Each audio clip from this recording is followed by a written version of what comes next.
3 a.m., lying in the dark. The house is quiet. And out of nowhere, without trying, without meaning to, you notice that you exist. Not that the world exists, not that there are sounds and shadows and the faint hum of something electrical somewhere. That you exist. There's something in here, something aware, something that it feels like to be. And for just a second, before the brain moves on, before the next thought arrives and takes over, you almost touch it. That second, that one quiet, unremarkable second, is the deepest unsolved mystery in the history of human thought, and nobody, not one person alive on this earth, can explain it. Now here's where it stops being uncomfortable and starts being something else entirely. Because it's one thing to say most of you runs in the dark, it's another thing to ask why any of it feels like anything at all. Your brain is processing right now, signals routing, information sorted, responses generated, pure mechanism. And here's the thing. In theory, all of that could happen in complete inner darkness, no feeling, no experience, no you on the inside, a body moving through the world, responding, reacting, behaving completely normally. From the outside, you would never know the difference. Think about the person you love most. You assume there's someone in there. You assume the lights are on behind their eyes. But that assumption, you cannot prove it. The only consciousness you have direct access to is yours. And even that, science cannot explain. No scan, no equation, no experiment has ever crossed the gap between electricity firing in a skull and the feeling of being alive.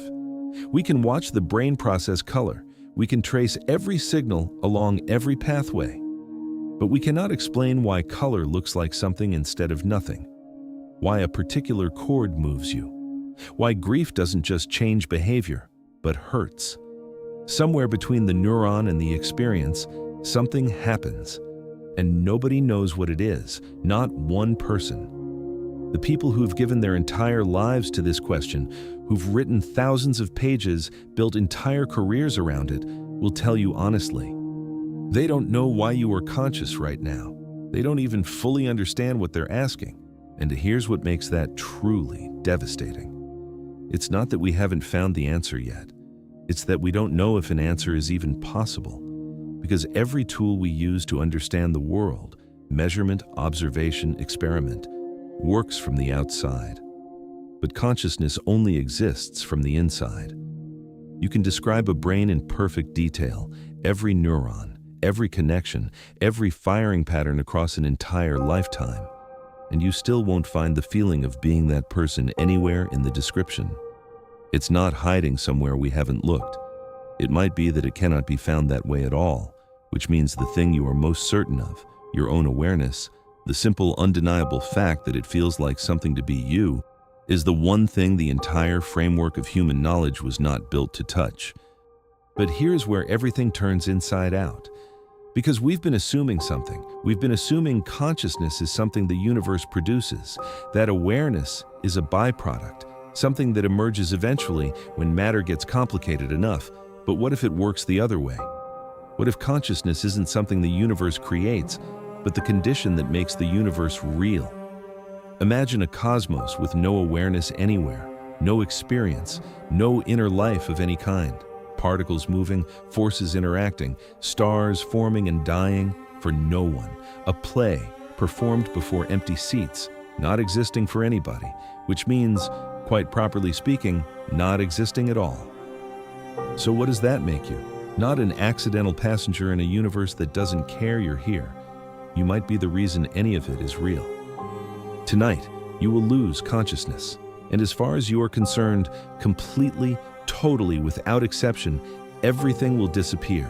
Not into somewhere dark, not into a void you experience, just gone, no color, no time, no sound, no you. Every memory, every face you love, the entire world as you know it will collapse into nothing, into what one scientist quietly called ontological dust.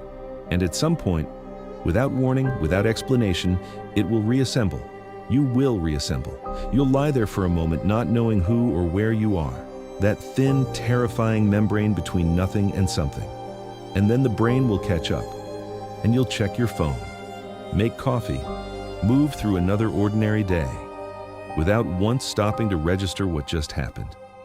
That an entire universe of awareness blinked out of existence and came back, and that nobody, not one person alive, can tell you where you went or what you are when you're gone. We have been told a story about ourselves, that we are biology, atoms, neurons firing in patterns that only feel meaningful, that the inner life is something to be explained away, reduced, filed under solved eventually. But the mystery is still there. It has always been there, right behind every ordinary moment of every day you have ever lived. The fact that there is something it feels like to be you, not just that you exist, but that existence feels like something, that the lights are on, that someone is home. Nobody put this here on purpose. Nobody promised it would stay. And yet, here it is. Here you are, aware, in the dark, not knowing why.